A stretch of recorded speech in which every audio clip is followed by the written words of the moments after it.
Hello বন্ধুরা, welcome back আমার digital ডায়েরিতে। আশা করি তোমরা সবাই ভালো আছো, আর তোমাদের ভালোবাসায় আমিও ভালো আছি।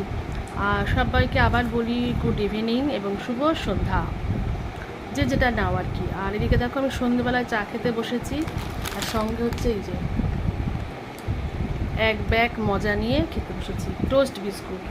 আরে বাবা, আমরা হলাম বাঙালি, তারপর আবার ভিখিরি বাঙালি, মানে নিম্ন মধ্যবিত্ত থেকেও নিম্ন। তো সেই ভিখারি বাঙালি সন্ধেবেলায় খিদে পেয়েছে, কি খাবো? এক কাপ লিকার চা আর এই যে এক ব্যাগ মজা টোস্ট বিস্কুট। তো মোটামুটি এক কাপ চা হলে আমি এক ব্যাগ বিস্কুট শেষ করতে পারি। প্যাকেটটা থেকে খুলে কৌটো অব্দিও যায়নি, প্যাকেটটা খুলেছি, ছিঁড়েছি, একটা করে বিস্কুট বার করছে আর খেয়েই চলেছি। তো চলো বিস্কুটটা আমি খাওয়া শেষ করি। তোমাদেরকে আবার বলি শুভ সন্ধ্যা। তোমরা অবশ্য জানি সন্ধ্যেবেলায় মজাদার সব টিফিন বানাচ্ছ, রোল, চাউমিন। আমার কপালে জুটবে না। টাটা। আর এই দেখো, এক কাপ চা কমতে কমতে কোথায় গিয়ে থেমেছে। আর আমি এভাবেই গাই। হ্যাঁ।